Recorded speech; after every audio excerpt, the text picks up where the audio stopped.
The total value of all the world's money is about $120 trillion. What you probably didn't know is that each new dollar is created by governments and banks as debt, which needs to be paid back by someone in the future, with interest. That's why there isn't enough money in the world to repay all that debt. And there never will be. Oh, and almost all of the world's money is already digital, just entries in a ledger, usually managed by a bank. Only a small portion exists as physical currency, like cash or coins. Think of it this way. Your employer deposits $1,000 into your bank account. Then, you pay $200 in taxes, $500 for rent, $200 for bills and shopping, and so forth. Whether you use credit cards, debit cards, PayPal, or bank transfers, they're all just pluses and minuses in different digital ledgers. That's why there's almost no need for physical money in our daily lives. During the financial crisis in 2008, a mysterious figure called Satoshi Nakamoto published this 9-page white paper. It said, with Bitcoin's open source software, we can create our own money without banks or governments.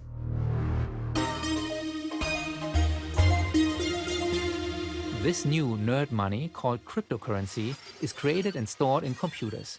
And before long, there was a growing fan club, mostly guys like Roger Ver. Today, he's a polarizing figure, but back then he gave away thousands of coins to kickstart the movement, and they all called him Bitcoin Jesus. I think that for many years, he brought more people to Bitcoin than anyone else, and we will forever be grateful to him for doing that. When I was a kid, I was reading all these science fiction books. They were talking about how the world is going to be when we have this anonymous digital cash that people can use on the internet that's not controllable by anybody.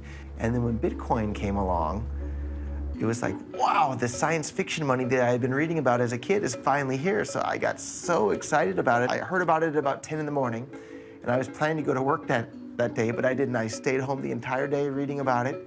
Didn't leave the house, stayed up all night that night reading about it. Stayed up all night the next night reading about it. He went deep down that rabbit hole, to the point of physical exhaustion. The hospital, so I called up a friend of mine and said, please help me, I'm so sick, can you bring me to the hospital? Yeah, Roger got bit bad by the Bitcoin bug. Because it's truly one of the most exciting inventions ever in the entire history of humankind. But how does it work? When my friends ask me to explain, well, I often start with this analogy. Imagine a bank vault where you have a safety deposit box. Your key opens one of the boxes, where you can securely store physical valuables like gold coins. In Bitcoin, there are digital keys. Think of them as very long passwords. Your private key gives you access to a wallet, which unlocks billions of unique Bitcoin addresses. Each one is a virtual safety deposit box that only you can open with your key. And there are more addresses in this virtual vault than atoms in the universe. The doors to these boxes are transparent. You can see inside them. Here's one with digital money, 0.21 Bitcoins. Sending them from one box to another is what's called a Bitcoin transaction.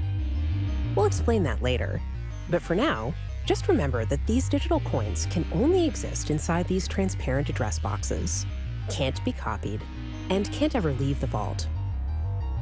And this vault is owned by no single entity. You don't need permission from a government, a bank, or a corporation to use it. This affects the entire world.